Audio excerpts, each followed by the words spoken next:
for the new shield battery. So guys, I guess I'll turn this little bit into a YouTube video. These are the new changes that are coming out. I'm on call with Gemini. We've just played a few Ghost Rushes and fun games, and now we're hopping into the test map and we're looking at the changes, which there hasn't been a post from Blizzard yet, but we just found out has actually been published. So yeah, I'm going to be throwing this up on the tubes, and let's just run through the changes. Shield battery now exists. There's no more area shield recharge ability on the Nexus. Now the range on the restore, you can see, is actually really small.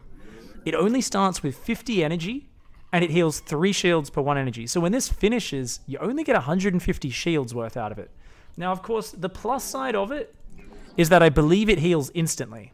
So if we damage this gateway a whole bunch, it's not like it has to just heal a tiny bit. No, it does heal a tiny bit at a time. But it heals... It's a stream. Okay, it's a stream. It heals pretty quickly. It heals pretty quickly, but overall, at the moment, I'm going to go out and I'm going to make a statement right now. And that statement is that this is useless in its current form. Like 100% useless structure, needs to be tweaked right now. Just because the numbers are wrong. So check this out. Its radius is like about as far as a roach shoots. So you put one here, it's like, it doesn't even cover a whole mineral line, even if you put it right behind your mineral line. Yeah, it's not terrible, but it just doesn't heal enough. You've got to actually build one of these in a position. Yes, it's small. Yes, it only costs 75 minerals, but even at max energy, it's only going to heal 600 shields, which is about, what, 3 stalkers worth of hit points, 3.5 to 4 stalkers worth of hit points, which sounds nice, but it's like, it's relying on your opponent fighting in that position. And when it's on its own, it doesn't do shit. So you invest in this. Say you have 2 stalkers, they come in with a full stemmed marine medevac. It doesn't matter that you're going to heal those stalkers and keep them alive for an extra 10 seconds because your stalkers still aren't going to gun down the medevac. So in a lot of situations, having healing like this is always only going to help you as if you've got enough damage to actually compete with the Terran's damage in the first place. If you don't have enough damage, it just isn't going to matter. Like, it's not going to achieve anything, right? So I think at the moment, the fact that you've got to build one of these, yeah, it builds fast. Yeah, it has some nice little healing, but I just don't think it's effective enough. Now, what's interesting is it doesn't automatically heal buildings. You need to manual cast it on buildings. I do like that. I like that for things like gateways, which you normally aren't going to want to heal. What we need to test is this going to actually work on cannons? Because you would always want this to be auto-cast on cannons, right, Gemini? Yeah, that's a good point. I didn't think about that. If it doesn't do that, that's something which it immediately needs to do. Because like this thing is already kind of crap. We need to give it a chance. Now, shield battery there. Let's give that a hotkey so that I can manually cast that. I'm going to build some cannons. We're going to see what happens here. But you see, yeah, they won't heal each other unless you manually tell them to. And while they heal quite fast, it's just one of these things where this still isn't going to help a Protoss take a 3rd base. You have to build a pylon, and then you have to build the shield battery. And then you need to be in this shitty little area around it. I can never kill this pro with 1 stalker. That's really funny. I think they'd regen energy fast enough, yeah, with 4 shield batteries. So let's test out if this works. I'm gonna bring an Oracle over as well, by the way, because that's what I really want to test out.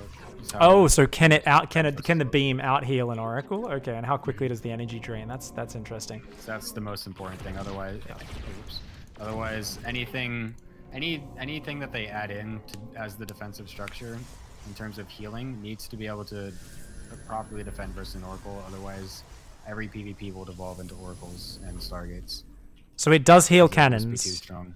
Yeah, I totally agree with you, but it does heal cannons. Yeah, come take a look. You can come shoot up a cannon. It automatically will heal cannons. So it's good. They've thought this through. Obviously, the design team is very competent. They know what they're doing.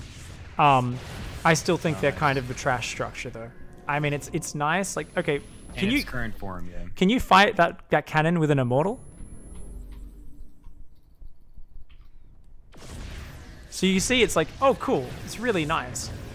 But even then, even with 4 shield batteries, it's already used the energy on 1. The other 2 are almost out of energy.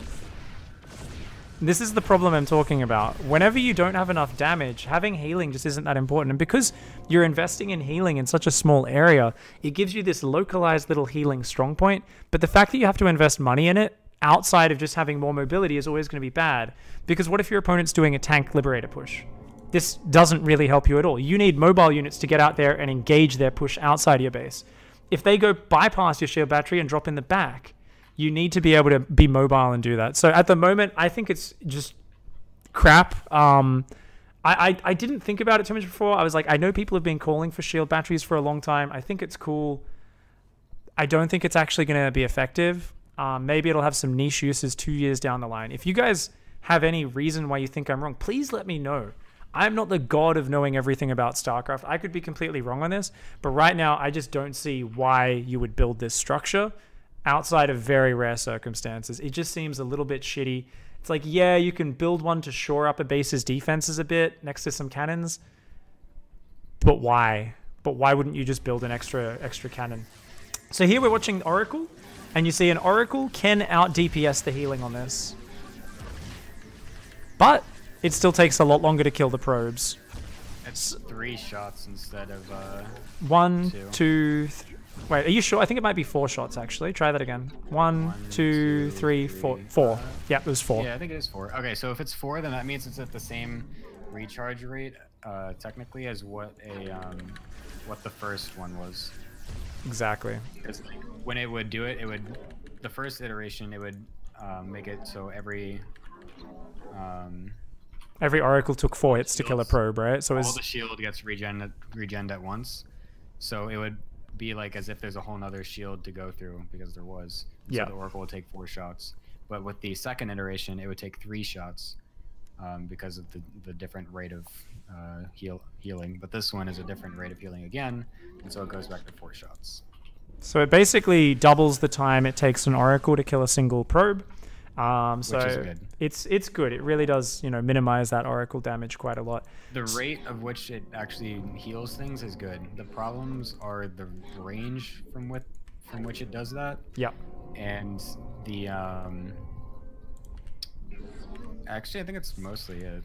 I think the range and the energy it starts with. I think it should start with 100 energy. And starting energy. Yeah. I think if you make it start with 100 energy, you double the radius, like literally double it. I still don't think it's going to be overpowered and see that much use. And I think when you look at Blizzard's design philosophy with these changes, normally it is... Thank you very much for the host, Ziamek. So normally Blizzard's whole approach is what we want to focus on is making something grossly overpowered. People use it a lot. We get a feel for how the unit interacts, and then we tone it down. Right now, I feel like the shield battery is underpowered. So especially when people aren't sure how to use it yet, it's going to be really difficult to find its place in the arsenal. With some tweaking of the numbers, I still think it's not going to be that great. I'm not a static defense man. I feel like in SC2, you can jump around and avoid static defense so easily. I think something like this will have a niche use. I don't think it's going to help Protoss secure third bases. I don't think it's going to help you defend a random drop the way a mothership core used to be able to just zone out an edge of your base with pylons on the edge, just activate overcharge. So the new Stalker is still going somewhat to addressing the problem of Protoss are going to be struggling to hang on in these situations to secure third bases at good times. The Stalker helps. The Stalker's a bit better. But stats-wise, in terms of hit points and overall damage output versus, say, light units, it's just not that good. I think Protoss might still need some more stuff. I'm not sure. I think the old shield recharge on the AoE on the pylons did a little bit more than the current shield battery does. We'll have to wait and see where things go, of course. For you guys tuning into this, I haven't updated you on the other changes that Blizzard has just published. Number 1 is Infesta. Fungal is back to hitting air units. It's keeping the enlarged radius that they gave it, but it doesn't root units on creep anymore. Before, they made it so on the test map, it rooted if the unit it hit was on creep, and if they were off creep, it just slowed them down. Now, it's always a slow no matter where it hits them, 75%, which is a huge slow. I think that's a really good move for the Fungal. The way it locked down units, I think, was a little bit too powerful.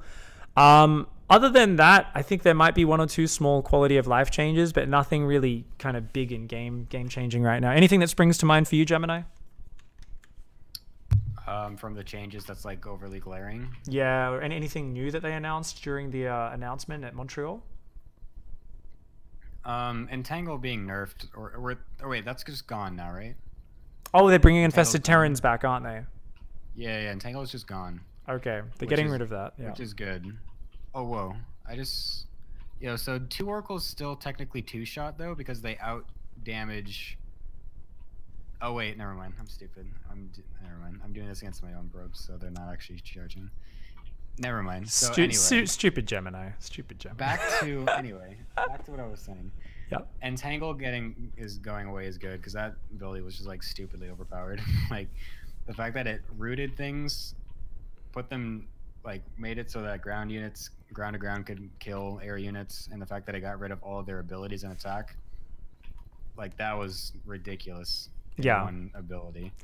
Yeah, I mean, just Liberators all on the ground can't shoot. Oracles all on the ground can't shoot. Carriers on the ground can't shoot. It was a little bit silly. I totally agree. So, I mean, once again, I think that's an ability I wouldn't have minded them saying, hey, you entangle them, but they can still cast spells. They can still fight. Yeah. And I think that would have been interesting. I think Blizzard needs to, at the moment, maybe try things a little bit more aggressive and gambly. Ignore the forum comments. Ignore the people getting angry. And don't be afraid to try something a little bit more wild. But anyway, I think that's a good spot to finish this video. Thanks for watching, guys. I'll bring you more games, more Ghost Rush videos, and all sorts of other weird PTR shit as the changes develop. Thanks for watching. I'll see you next time. Wow, sick video. That's my YouTube vids. That's right.